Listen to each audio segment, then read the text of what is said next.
Hello and welcome to my channel! My name is Reka and this is the second part of my video essay series where I rank and analyze every Nexo Knights character. If you haven't already, make sure to watch part 1 where I talk more about why I make this series, what it means to me, some ground rules, and of course every character on the bottom. My blood pressure has taken quite a beating. But now we have some lighter tiers. And some slightly less lighter. The first is I forgot that you existed. For those who I would have forget if I haven't watched this show a billion times. Then comes Juice and Tools. Juice and tools for the story, and though some of them was totally fine with this purpose, others would have deserved much more. And the last is could have been great but wasn't. Speaks for itself. And I will speak too. A lot. But we're not there yet.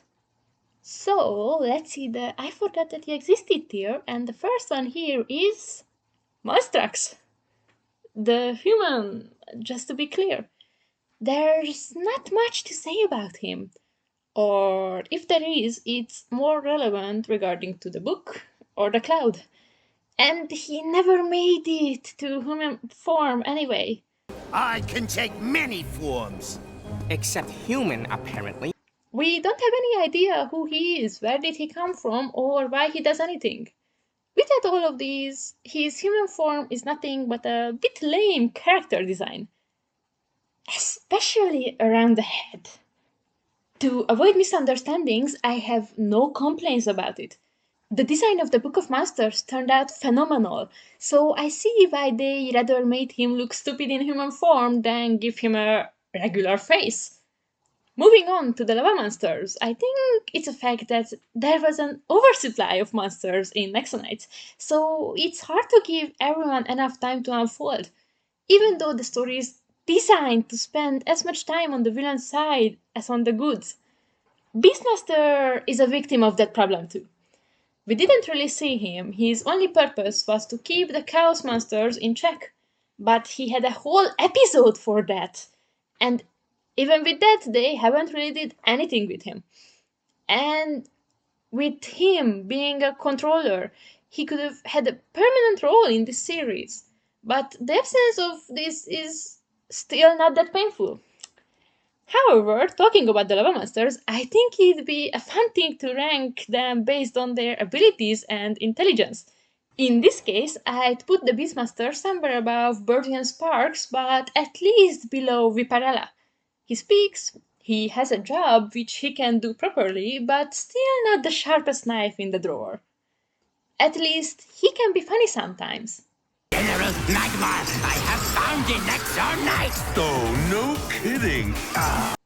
Next, we have a pair, Flamme and Moltor. They just appeared in Season 1, Episode 7. They haven't even said their names at first.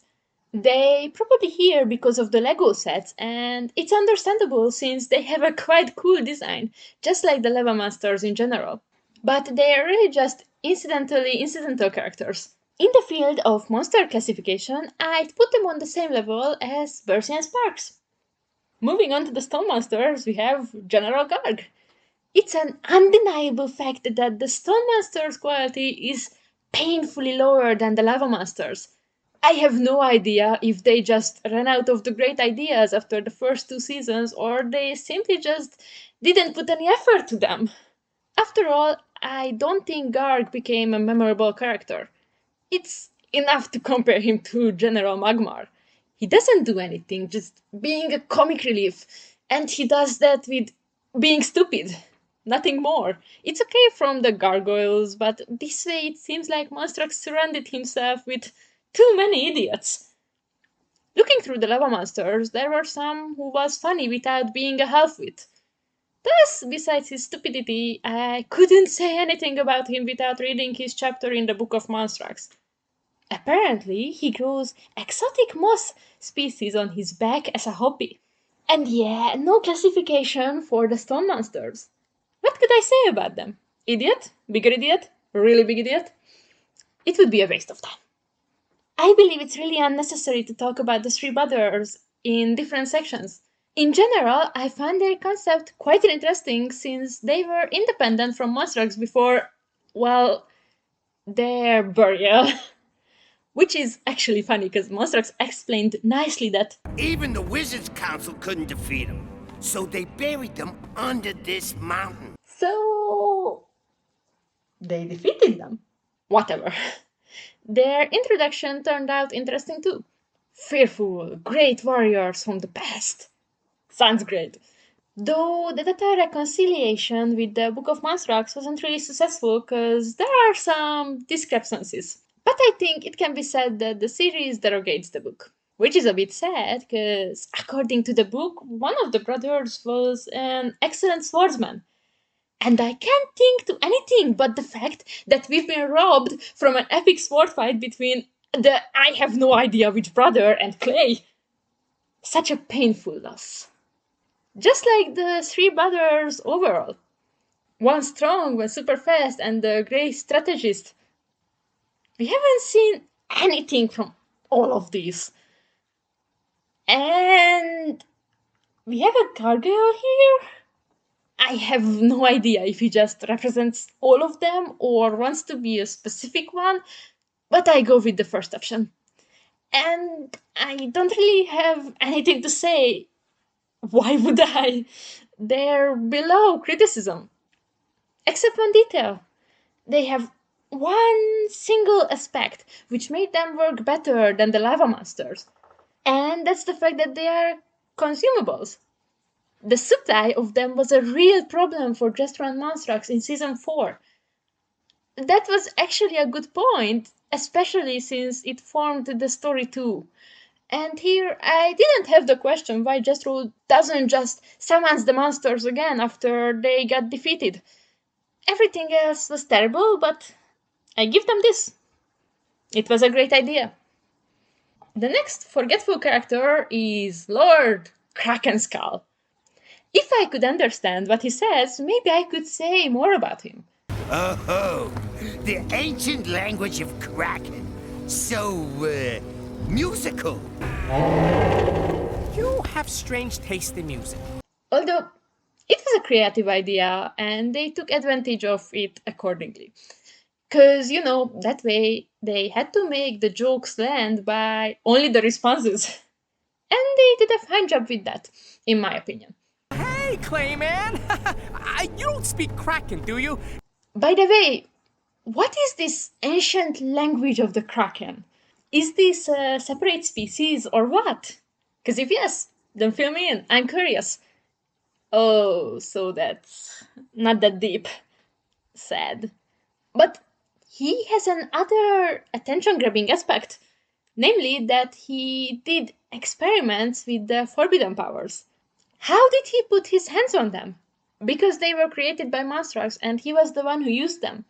Oh, and if Krakenskull was able to use them, we can assume that he has magical abilities? Well, Nexo Knights handled that issue very casually. Too casually. But he got them, and I really want to know how and why, especially since he managed to make more out of them than Monstrux himself. And he's not even the only one who used the forbidden powers regardless of Monstrux. Because we have the villain of the Knights Academy book, Baron from Plagianus, who, despite being a Lego character, got quite a creepy design.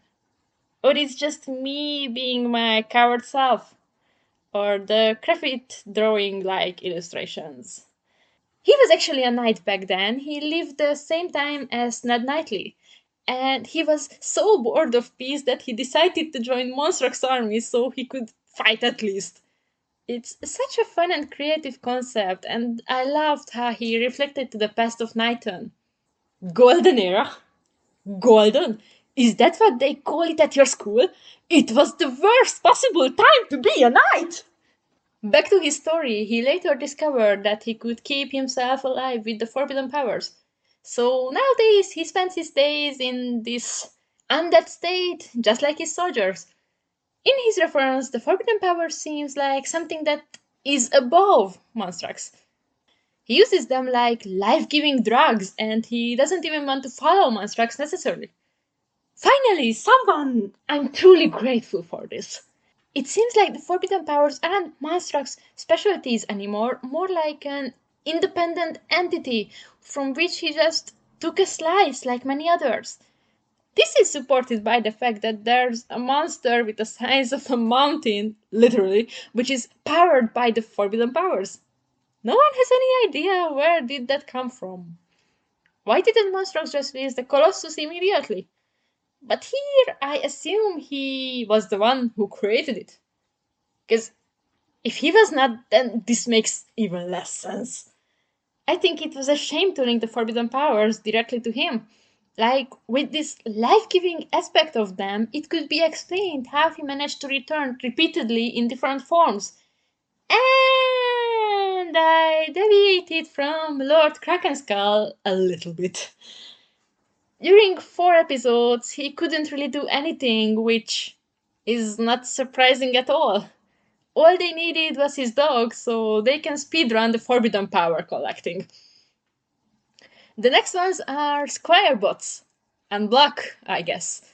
They mostly function as comic reliefs, and though there are worse cases than them, there are betters too.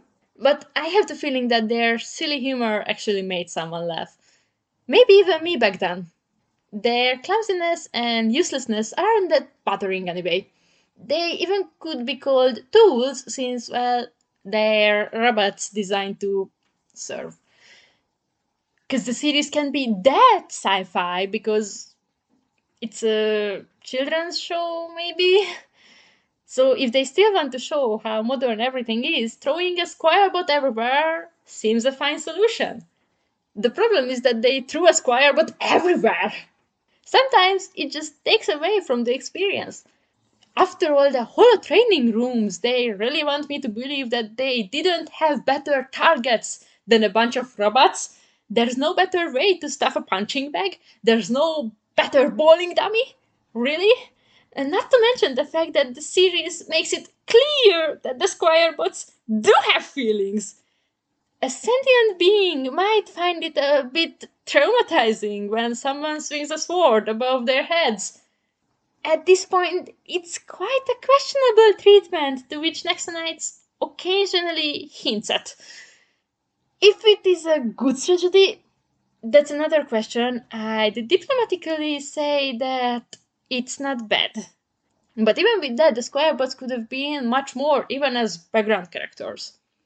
And next, Jokes Knightley, who is said to be Ned Knightley's brother? Honestly, I haven't noticed it for years that they share the same surname. Maybe because the word knight was shoehorned everywhere. Oh, and for some bizarre reason, the Hungarian translation kept Ned Knightley's name the same, but they translated Jokes Knightley's name. Vicces Lovi. But that can't really be called an error of his. But the fact that his whole existence is a plot hole, that can be. Especially since I can't really see why it's needed for this comedian to be the brother of the national hero. He would have been fine on his own. On the Nightacon, I think he had a fine introduction.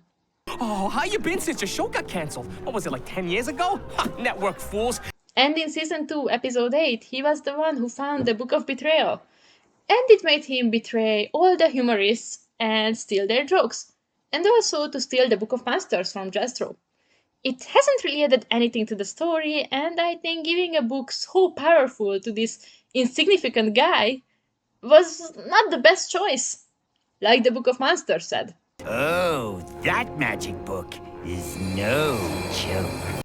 Yeah, I don't know what else could I say. Next, please. Here goes the Highlander of Nexo Knights, the Great Rakowski. I spent a fine amount of time looking after who he is referencing to, and I found nothing.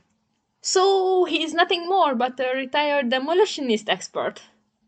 Great. He sure exists. He certainly had a unique style. Not that lovable in my opinion, but unique. I don't think I could say anything else about him. Maybe we could toy with the idea that he can destroy stone monsters without magic. Except him, the only one who could do that was Clay. A bit weird. The next one is the grumpy librarian, Persnickety Marge. First, she gave us a plot hole, because we don't have enough. After defeating Monstrax, Merlok put his castle in a snow globe and gave it to Marge. How many times did he tell us that they had no modern technology back then? 1 billion? She played her stereotypical role well during her, 5 sentences? But the fact that he calls Brickland by a nickname, I find that hilarious. Oh, Pinky, do something! Binky? Gobleton Rambley is the next one. And I think that's the point where I admit that, expect his name, I don't know anything about Gordon Ramsay. The Nexo Knights is the only reason why I know that he likes to shout. Culinary arts are very far from me, that's for sure. I like the twist that he's actually a nice guy, I must give him that. The last ones on this tier are Lotta Fun and Lotta Budget. Yora's 2 squire bots in season 4, episode 6. Probably because I watched this show in Hungarian, it took me ridiculously long time to figure out their name's meaning. But when I did, I found it funny. They may be worth a lot of money, or they could provide a lot of fun! I wouldn't say they were necessary, but their existence is not that annoying.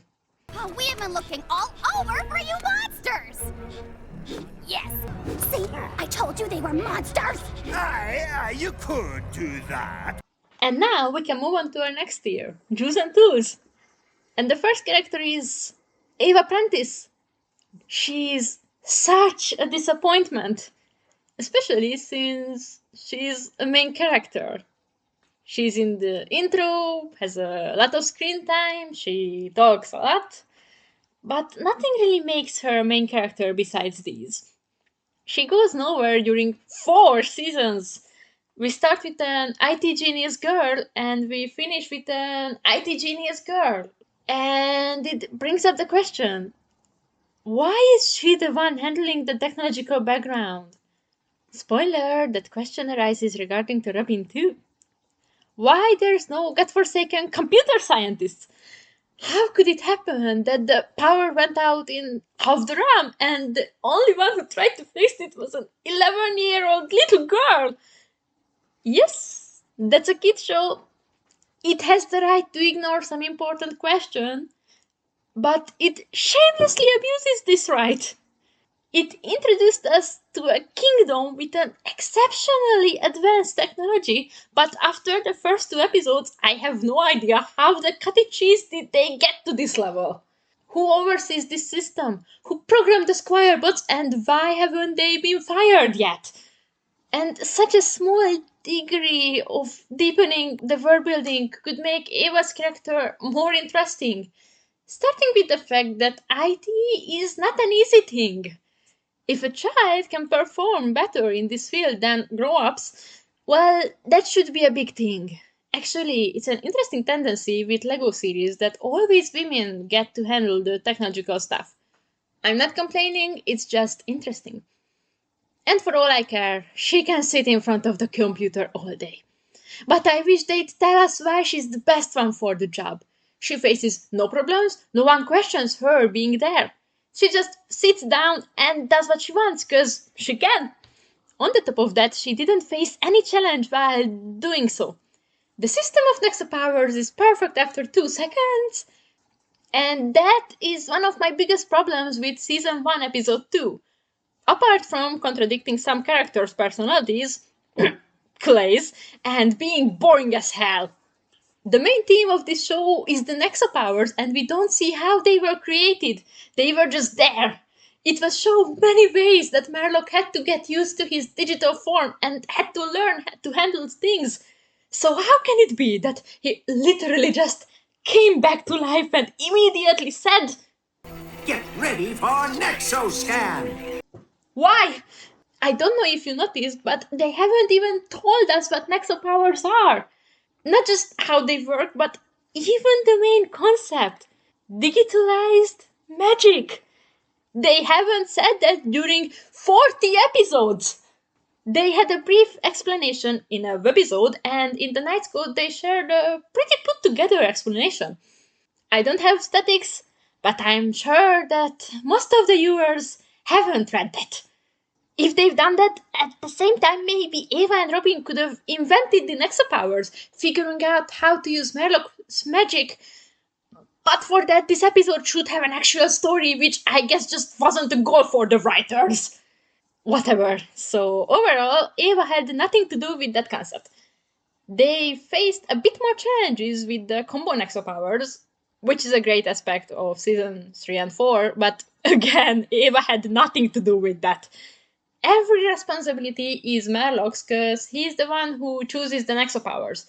Ava just presses the buttons and sometimes told some informatic gibberish. That was her only purpose. And that's pretty sad, since I genuinely liked her character overall. The cold, sarcastic genius who looks like she's insanely bored with all the stupidity of everyone around her. Her conversations with Merlok are enjoyable most of the time, and for me, it's largely thanks to her. But her great personality and main role don't matter. The series has no intentions to put her to the test or make her deeper. And in the end, she was nothing more but a tool. And please, someone give me just one good reason why the elf is she learning to be a knight. I'm waiting for the answers.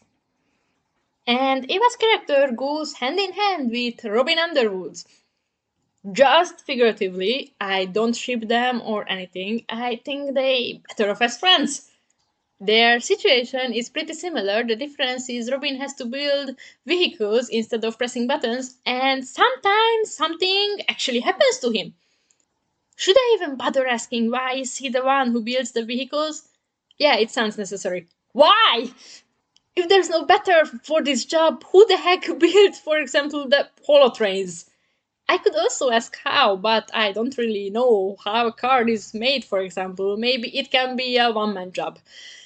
The expenses are probably covered by the king, so at least he doesn't have to worry about that. In what he did surpass Eva is that he was much more active. He's always on something, and with that he contributes greatly to the mostly well-introduced technological developments. In what he did not surpass Eva is his personality. Maybe it's just me, but it didn't really turn out that fascinating. At least I understand why he wants to be a knight. He wants to fight, even though it's clear that it's not his main talent. And still, he manages to connect fighting with installing, and he manages to eliminate his shortcomings. He did a fine job with that. And there's season 1, episode 8, which put him in the spotlight for a short time. This episode shows perfectly how Nexo Knights can grab one little thing, in this case the Black Knight from Monty Python and the Holy Grail, and make a whole episode around it. Or just jokes, without being forced. What shows how greatly these were carried out is that if you don't understand an Easter egg, it doesn't take away from the experience. The Black Knight works perfectly in itself, and the story behind it just makes it even funnier. Moving on, and it hurts to say it, but Robin is the only character in the show who got a love interest. And what a love interest. The series didn't really do anything to make me feel any chemistry between him and Exlina. Their romance made me rather uncomfortable. Like Robin himself in season 1, episode 7.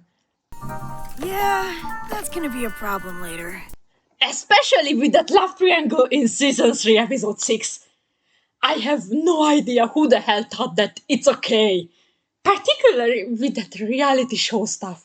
Also, making someone jealous is never a good choice. I don't know why would you want to teach that to children. So I don't think this added that much to his character. They had another attempt to make me care about him. With the same thing. Twice. With Clay. Maybe the problem is in my system, but every time I hear him saying, He was my hero. I can't help but laugh. This was so painfully random. Nothing implicated it ever. Not just in season 3, but and Black never. With that, I'm sorry, but I just can't take it seriously. Referring back to Eva, I said that she hasn't faced any challenges. Well, Robin did it. Not like he haven't built a rocket easily, which, by the way, why was a secret?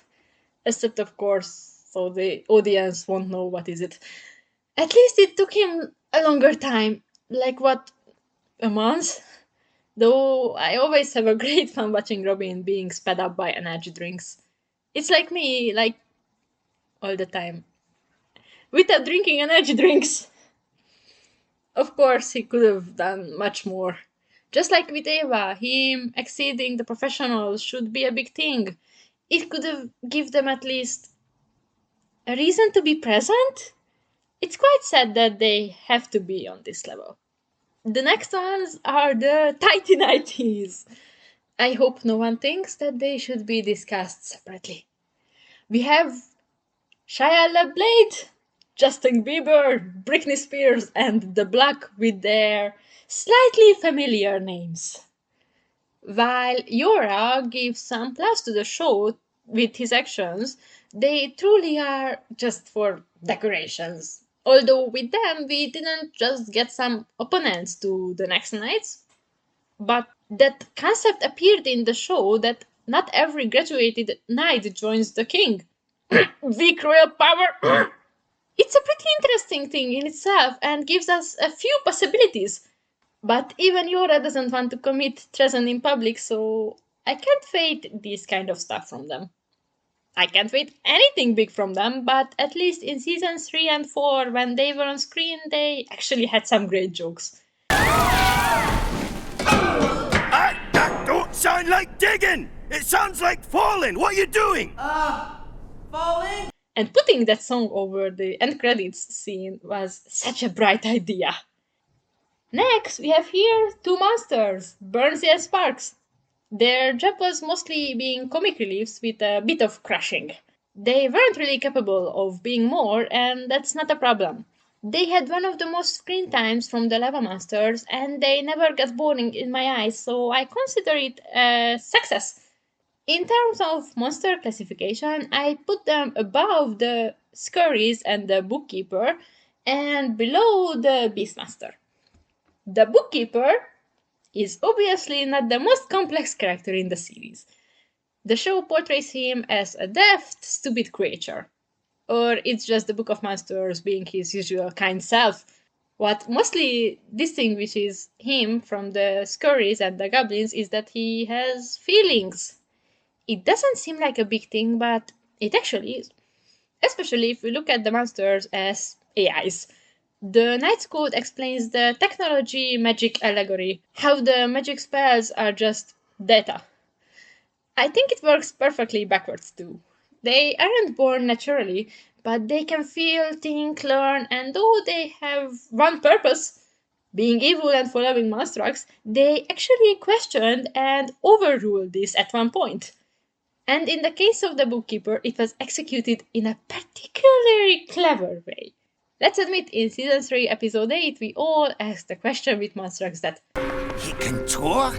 this not only took advantage brilliantly from the imaging formed about him, but also delivered some justice to him. This doesn't make him more than a tool, but still a remarkable point.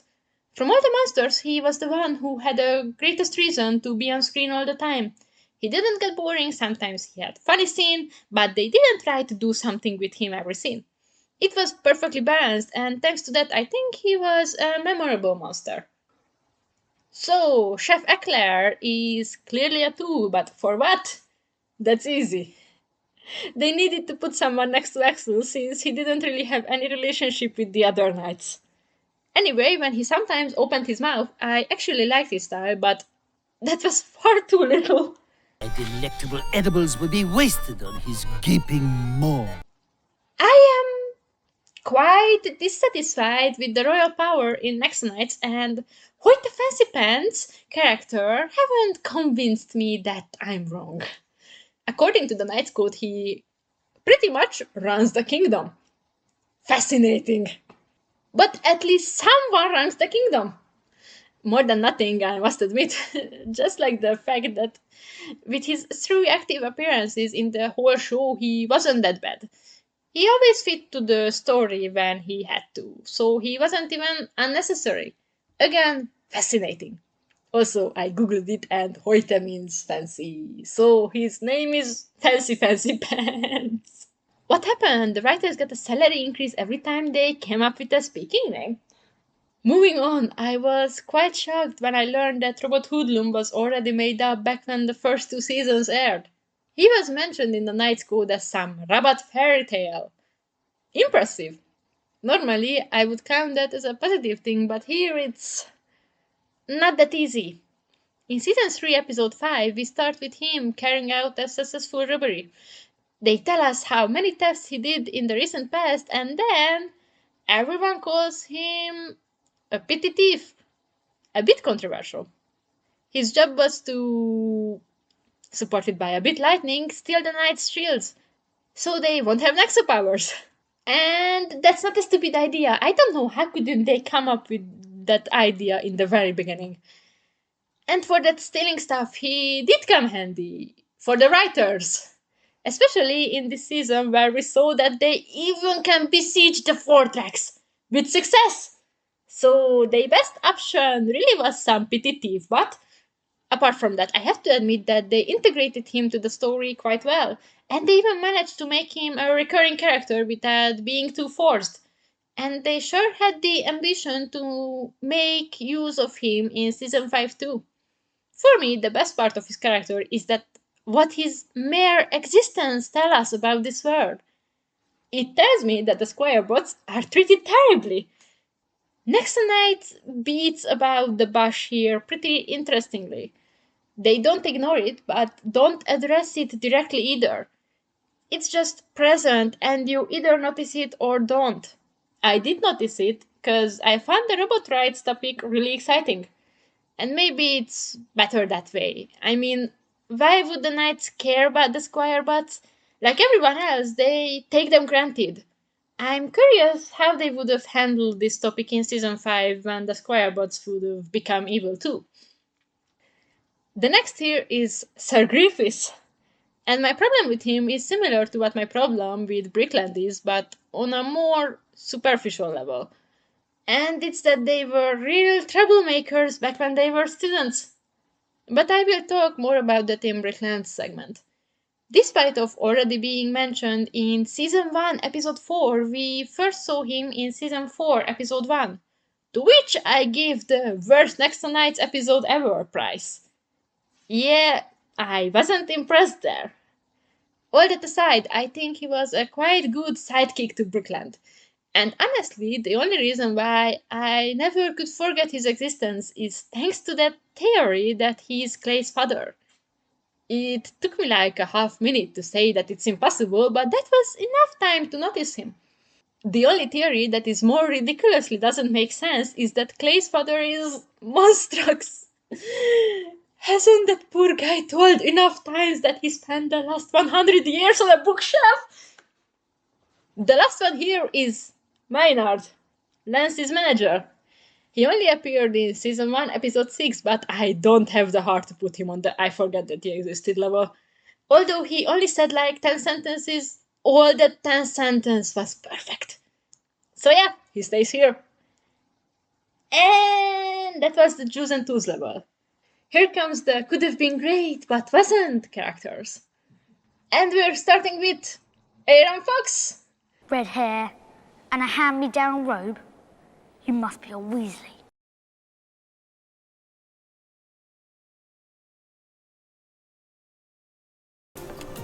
Wow, Aaron, so much potential, but potential isn't reality until you bring it out. He shows us perfectly what happens when a character is great and all, but they do nothing with them. His character development, if we can call bugging down at one place a character development, acts just like him, chilling out and does nothing important. He's there in the first 3 seasons, he's funny and all, but nothing more. Maybe the season 1 final give him some spotlight, but not much of a bang. The key to his success was his shield, not his talent or cunning. Talking about that, why didn't they make him more cunning and tricky? Or it's just a Hungarian thing to say that about foxes? I don't think so.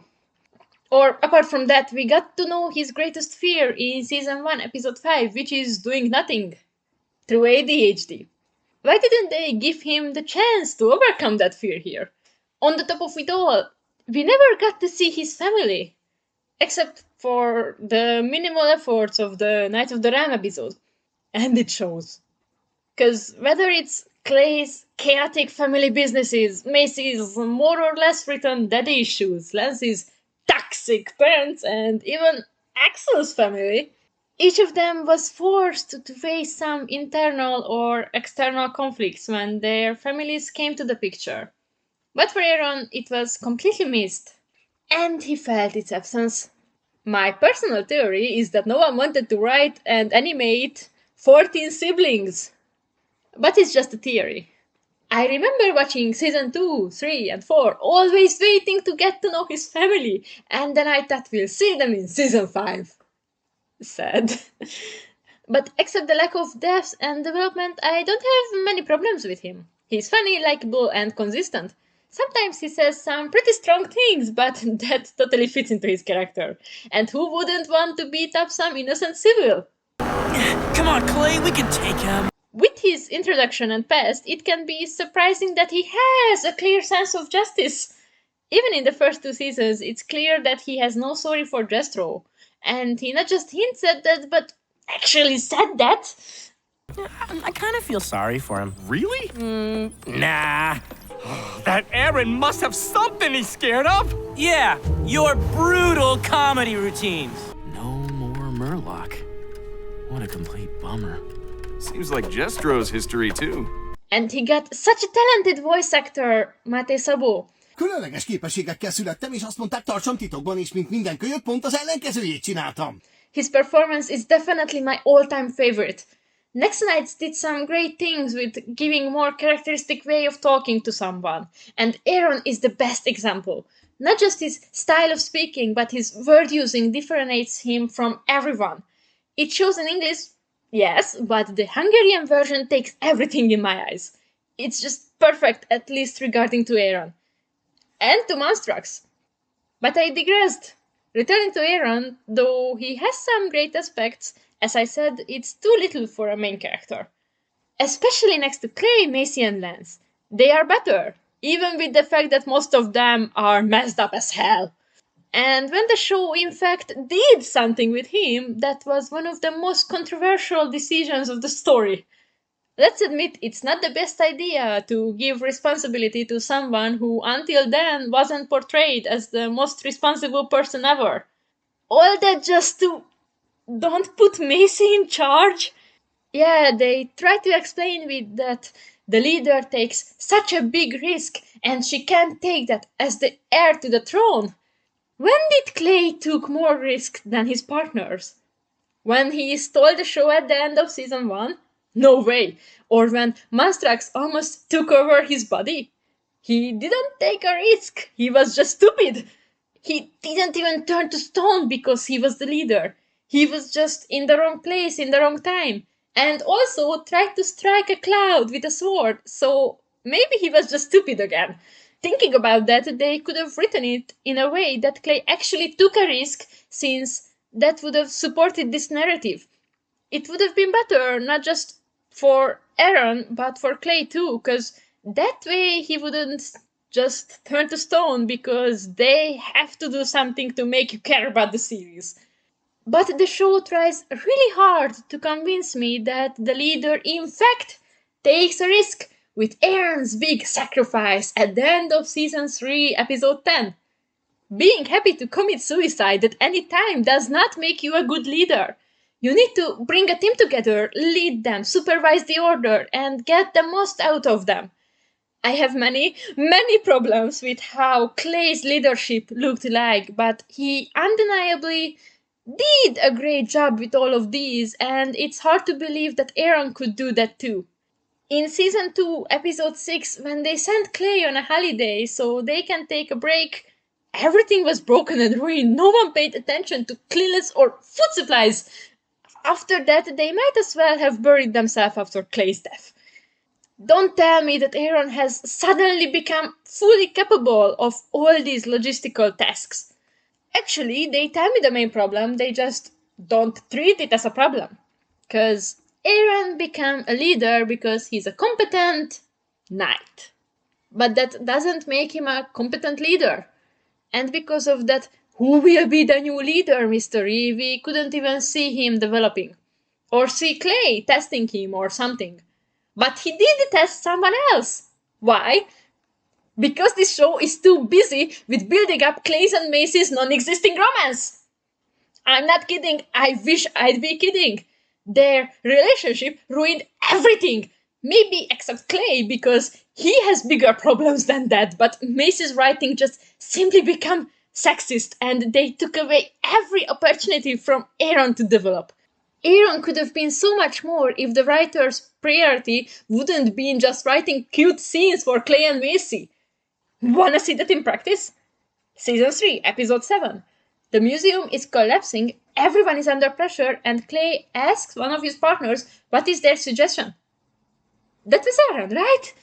Nope, he asked Macy and then even compliments and accepts her idea. Then at the end of the episode, I listened to him talking about the new leader, saying stuff like, "You've performed at such a high level recently. I'm impressed. And like a true leader, you act selflessly." Who comes to your mind after this episode? For me, Macy, who almost died there while rescued his parents and the stone-weight Clay from the museum. Aaron did nothing in that episode. Again, why? So Clay can thank Macy with sparking eyes what she did. Don't do stuff like that if you won't make her the new leader, or at least a love interest. Please! The only time Aaron's competence is shown is in Season 3, Episode 9, when he took part in leading Lance and Axel. That was a great thing, I just wish they'd done it much more times, so putting him in charge doesn't feel that unjustified. But a leader being a bit incompetent is not necessarily a bad thing. See also The King. Thereby, we can see new aspects of them, their flaws, perhaps they finally meet some challenges that they only can overcome with hard work. Or not, because Aaron became a great leader instantly. He's perfect from the start, why wouldn't he be? I hope I don't have to explain what is the problem with that. Returning to Season 2, Episode 6, it would have been so great to see how the ground slips from under their feet after Clay's death. And not just emotionally, because that would be really logical. But even with this deficiency of Season 4, I got to see an interesting side of Aaron. Although he didn't really face any challenge, the sudden responsibility had taken its toll on him. It wasn't that spectacular, and they haven't said it directly, but from episode to episode he reminded less and less to that always chill and happy guy he was in the first 3 seasons. Especially because the Grey Knight got it in the neck for several times. And also Lance made up this whole "let's Lance" thing. And with that, they made Aaron's leadership problem a joke. Let's Lance. Zip it. With that, the series shot itself in the leg a bit, at least regarding to Aaron. This was around for 1 episode, so they really haven't done anything but wrote some jokes that didn't have any proper basis, but you also couldn't take it seriously because they did nothing with it. Though they should have, in my opinion. As well as they should have made Aaron's leadership problems a real thing. He shouldn't be perfect, and the challenge he did face should have been effective. Because it had no effect on him, or on how he was seen as a leader, or at least on the story. Although with all of these, it would have added so much to this season. And what was the challenge? Clay. Like I said, he caused some problems for him. He was the reason of their first ever retreat. He sabotaged his plans. He was out of Aaron's control completely. He trampled his authority into the ground constantly. Clay! The same person who gave Aaron his trust and his cherished, worshipped position. this would be a punch in the stomach for anyone. But we haven't seen anything from their relationship. And why was that? Because the show is still too busy with Clay's and Mace's very platonic friendship. Macy got all the scenes with the Grey Knight. Her only job was to react to him, to talk to him, and to care about him, and the others barely done anything. Although, as I said, Aaron truly had a reason for that. For example, he could have went with Lance in season 4, episode 3, when they searched for Clay on the West. Let Macy make a fool of Jethro, it won't hurt. And they screwed up that episode with Aaron anyway. Tell me, how could it happen that they give Axel the Back to the Future reference with the What? Are you chicken? Nobody calls me chicken! scene when Aaron is literally inspired by Marty McFly? Letting episode 3 away, maybe in season 6 or 7, Aaron could have talked to Clay once instead of Macy, telling him to stop trying to make him follow his orders and failing miserably. But no, because Clay says everything. Yeah, everything but real. Honestly, what I craved here was to see Aaron collapsing under the pressure. I would have loved that. He had some reason to that, that's for sure. So yeah, season 4 did give him a lot of potential, it just forgot to actually do something with it. Although it could have saved Aaron's character. Well, maybe a lady can help with that. I mean, who have ever seen a hyperactive redhead falling for a vampire girl before? Moving on, I think we all agree that they hardly could have come up with a more incompetent king than King Halbert. That in itself isn't a big problem, and the series did everything within its frustratingly limited abilities to do something with him. So they made him comical. Thinking about him, he reminds me of the Sultan from Aladdin. Childish and serious, a bit naive, and his only job is to regulate his rebellious daughter. At least at some point he showed that he has a spine. King Halbert did sometimes that too, but ugh, it always turned out tragic. I will rage about it in a minute, but before that, go back to that rebellious daughter for a bit. Her only luck is that this is a kids show, otherwise she'd probably been in an arranged marriage since age 12. Here she got off lightly, and her biggest problem is that she wasn't knighted, which in that form was a completely illogical decision on the king's part. By default, they try to portray him as a kind, good-natured person, but in season 1, episode 1, he agreed to his daughter's graduation. Why? Probably to stop her whining, because then he publicly humiliated her by not giving her a shield. Uh-oh, I don't think Macy's getting a shield, Alice. Oh, that's gotta sting, Herb! He's got a crust for sure. How did he justify this? Dangerous, and this behavior is unworthy of a princess. And this actually makes sense. It's hard to argue that the heir to the throne shouldn't be risking her life on the front line. Wait, she does it anyway! Shield here, shield there, Macy fights anyway. The risk she takes is the same as she takes as a knight. With that, it didn't make any sense. It's just the stubbornness of just because. And about that princess thing. Macy should have a brother. Okay, that's random, but still. For a prince, it's kinda obvious and typical to make him a knight at the same time, so they could have reflected on the fact that the king's only actual reason is Macy's sex. That would have been deep. But back to reality. Saying that she shouldn't be a knight at all, but a girly princess, that's not right. But expecting her to, as a princess, perform her duties and attend official events was perfectly legitimate.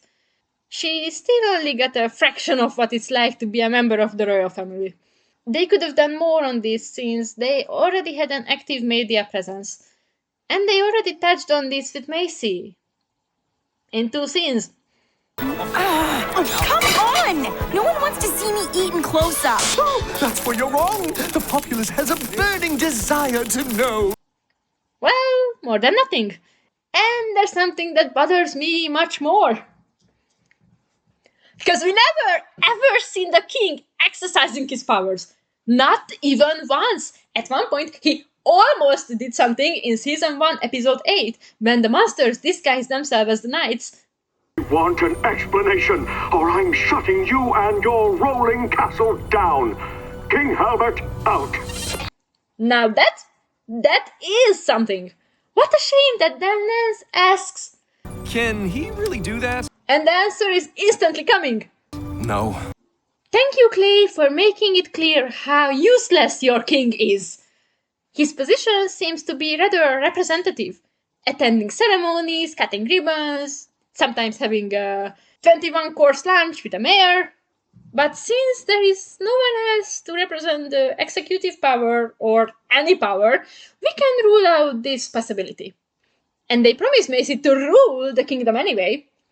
I wish we could see just a bit from this ruling. They don't even refer to any basic law. They could have at least said that what Jethro is doing is treason or something. It's not that hard. I mean, I can totally see Clay knowing every law word by word. His Majesty doesn't even have the authority to be the commander-in-chief of his own army. Nope, here the knights decide arbitrarily on all matters, and not just because he probably hasn't the faintest idea. Please, a madman in pajamas running around the kingdom with monsters, and they don't even bother to declare martial law or something. The average citizen had no way of perceiving that their country was under constant attack. Maybe they invade your village randomly, and if you're lucky, the knights arrive on time. And if not, so be it. The country is not only not governed, it's not even managed. It envisions a perfect place where everything runs its course like a flawless machine. Great economy, great public administration, great infrastructure, great education, great health, no epidemics, no hunger, no poverty. Everyone is full happy, 365 days a year, 24/7, and even in leap years. Except that, no. Because, for example, there's a village in the west where no one has any money and the standard of living seems a bit low. At this point, I only waited for a royal squire-bot to arrive and collect the text. Pay your taxes righteously, it all goes to the dynasty. I admit these stuffs don't really affect the king's character, and it would be a bit absurd from me to expect that detailed elaboration. This segment was more for my own entertainment. If you spend 6 hours a week listening to how many ways can a king rule a country, rewatching Nexo Knights can really piss you off. Or at least, it pissed me off. And to calm down, I watched some early concept videos, and oh my god, the king actually had a role in this! I wish they would have kept that.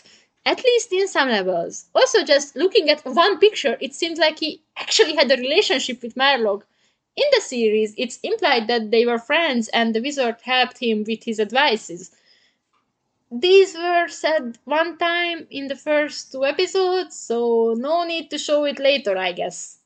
Although, thinking about it, with these 2 sentences, the king showed more grief towards Merlok than Clay, whom he literally raised. And with that context, this isn't a compliment. Let's summarize the main problem with the king, since I got distracted a bit. Sometimes the writers just couldn't decide what he should be, so he always falls between 2 chairs. As a father, he can't be serious or mean because he's right, but he also can't be that loving and kind, because at some point what he does is unnecessary and cruel. And also, he is totally unsuitable for ruling a kingdom, but they don't show anything from that said ruling, so he can't be that good at being unsuitable. And with that, not just him could have been great, but the queen could have been even greater than she is already. The next on the list is the Cloud of Monstrax. Undeniably, keeping the main villain for more than 2 seasons has not helped Nexo Knights' image. This repetitivity not just didn't make the story any good in the way they did it, but also can scare off the potential viewers. On the top of that, they didn't even try to convince me that his character is more than in the first 2 seasons. Although it was so self-explanatory. With all these stories from the past, etc., we were only from a step away to get to know what his motivation is. Or we could have if he had one. Yes, being evil just because it's fun has its charm, and it worked. For season 1 and 2, where Monstrox had to hide his identity and couldn't really fulfill himself. But that wasn't sustainable in a long run. Not even in a kids show. Because you have to engage the viewers and convince them that this series is worth watching. And for this, the writers changed his personality a bit. He wasn't that sarcastic and grumpy, but more chill and funny and extrovert. I don't know what word is the best. I already admitted it in part 1 regarding to Jethro, the evil number 2, that it did turn out funny. Expect that one time when he started to flirt with Ruina. I did not want to see that. Really not. And then I watched at the end of season 4 how he attacks the capital city for the 4th time in the series, and the only thing I can ask is, why? Why is he doing that? At least the series acknowledged the fact that he's as fixated on the capital as I'm on this series. It's making a beeline for Nighttonia. The pattern is obvious. That Monstrux has been consistently obsessed with the capital. It's an undeniable virtue of Nexo Knights that it actually sees its problems and controversies and intentionally makes fun of these. It's made a rock! It shouldn't rust! Back to Monstrux, he made a weird shift in his main goal too. In season 1 and 2, he wanted to rule the kingdom. I would watch what he'd do with that power. At least I can be sure that regarding to him, I couldn't complain about him not exercising his powers. But then, in seasons 3 and 4, suddenly he wanted to wipe it off the face of the earth. Totally logical. From the creator's side, at least, because wanting to totally destroy something requires much less motivation. But from Monstrux's perspective, it makes far less sense, because the domination of a country equals power. With power, you can do a lot of things, but with destroying it completely, you only get a vast, flat, and ruined landscape. Weird goal. Especially without a proper reason. So I think that was really missing from his character. And from seasons 3 and 4 general, since the villain side was very anemic. Although unlike in Jethro's case, continuing Monstrux's story actually made sense. Next, we have a monster, Lavaria. Starting with the monster classification, she can talk and think, and overall she deserved the 2nd place. Unfortunately, the too much monster problem is also present for her. But when she in fact was on screen, she proved that she is quite quick-witted. Since she's a she, it should be especially appreciated. Because we don't have an oversupply from women here. And in part 1, I already raged about how seasons 3 and 4 treated their female monsters, so she is outstanding in that field too. Only, of course, if we assume that she's a woman, cause what exactly determines the sex of a monster? I mean, yeah, this design, well, speaks for itself. But still, it's an interesting question.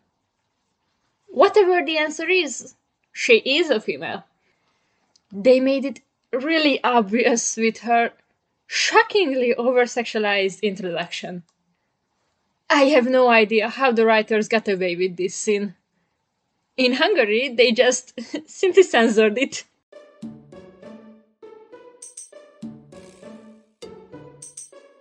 And not just Jethro's reaction, what shows us this, that Macy's too. It really fits into her pick-me character, I must admit. Sorry, hot stuff! She sees a female opponent and instantly has to make a comment about her appearance. In general, this kind of attitude of the writers isn't a positive thing, but First, an episode before, we already saw another female monster, Viparella, who didn't get any of that treatment. And secondly, looking good isn't the only part of her personality. Like I said before, she's intelligent. And after season 1, episode 6, they got rid of the sexy vibes almost completely. So here, this isn't that harmful. Nexo Knights isn't the best in writing women, and some of them has bigger problems than one spicier scene. And although it wasn't that well executed, with her, the spying concept made a bit more sense, and they used it 4 times, which is a surprisingly lot.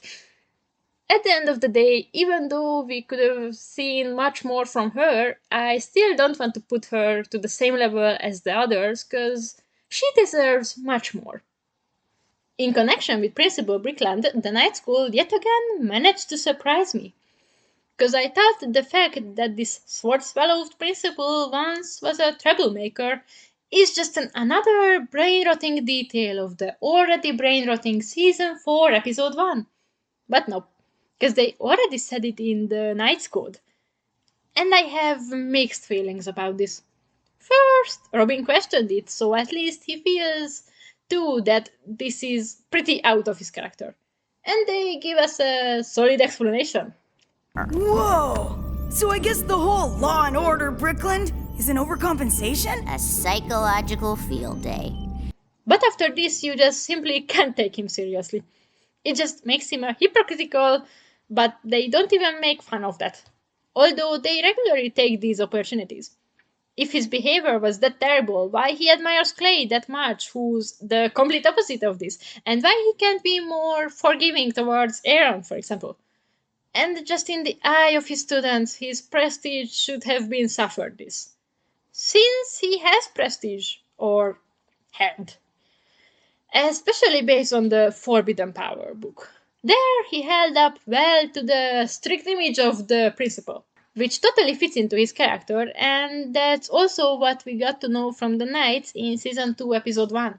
Which episode also messed up his character completely, but my main problem is not Brickland there, but someone else. Clay. So I'll tell it later. Going back to the book, here's his introduction. He sucked all the warm, welcoming air out of the room. Wow, Brickland is a Dementor! His battle boots thudded against the tiled floor as he marched towards the students. Fletch saw scars on his face. What a description! It hid my other problem with Brickland. Okay, I'm exaggerating here, and it may be a premature assumption that he got his scars in battles. But the Knight's Code, among others, refers to him as Ned Knightley's contemporary, just like King Harbert while we're at it, who also fought against Monstrox and his monsters. The series kinda stands with this, with all these fight like in the good old days thing. Though I'm pretty sure those good old days didn't look like this. Jeez, how much I hate this episode. The fact that there was no war in the last 100 years seemed pretty stable. I mean, they just started the whole series with that fact. Not much for a knight to do since it's been peaceful here in the realm for over 100 years. Plus, they really treat this topic like Merlok is the only one who actually lived back then.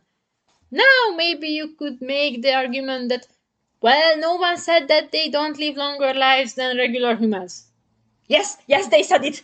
Okay, they haven't exactly said that, but they made it obvious. With that creepy Baron from Bludgeonous. 'Cause he was the contemporary of Ned Knightley and the others, and they made it really clear that he's only alive because of the Forbidden Powers. Well, if you can call this skeleton state alive. Whatever the answer is, it's sure that Brickland haven't used the Forbidden Powers to stay alive. He's too well-kept for that. So, Nexo Knights disprove itself, like always, and makes a new plot hole. 'Cause we don't have enough. Of course, the veteran title fits into his character, I can't argue with that, but it still makes no sense. The only positive thing it has done in my eyes is that while they introduced him and Ned Knightley in the Knight's Code, he always talked about how overhyped Ned Knightley is. The truth is not revealed, but they lean more towards that he's just jealous. Which is sad, because I really wanted to turn out that Ned Knightley was a swindler. I don't know, he praised all the time and I find it suspicious. And here's our last two characters on this tier, Cuthbert and Goldie Richmond. I will talk about much more about them in connection with Lance, but oh my god, I wish we saw more of them. Not because they're that lovable, on the contrary, they're toxic as hell. They don't even need an own storyline, just put them next to their children. They were introduced in Season 2, Episode 2, which is, in my opinion, one of the best Nexo Knights episodes, if not the best. And also, it's my all-time favorite, ever since I first saw it. I thought this might worth a mention, because I talk much more about how I hate certain episodes, and it could be misleading. There are a lot more episodes I like than I don't like. Back to the Richmond couple, the introduction was perfect. They were on the good side, the episode dealt with their relationship with Lance, but despite all of these, they didn't have any problem with portraying them well. Unsympathetic, spoiled, snob, arrogant, egoistic, boastful, self-centered, a bit cruel. I feel like a dictionary. You get my point, they're not good people, and the show doesn't even try to hide it. Half of the jokes are about them, and it's brilliant. Oh, well, at these prices, we shouldn't be expected to walk and dirty our golden shoe. Now, eat it! Eat it all! These pretentious chefs. You do know you folks are hostages here, right? These rates, and with this poor level of service, I would say so. They also were in Season 3, Episode 7, which honestly, I don't really understand. They told a line or so about investments that walk away, and they shoot the same joke as they did it in Season 2, Episode 2, just a bit different. Why? They didn't even talk to Lance. I really can't see the point here. Oh, and Lance's father was also in Season 3, Episode 1. He was in character all the way too. These people aren't worried about us. They're not worried about anything. They're rich. No matter what happens, these people will just keep applauding. And Lance was quite kind with him, which could be called character development. But sorry, I want more toxic Richmond behavior, and with that, more Richmond scene. I said what I said.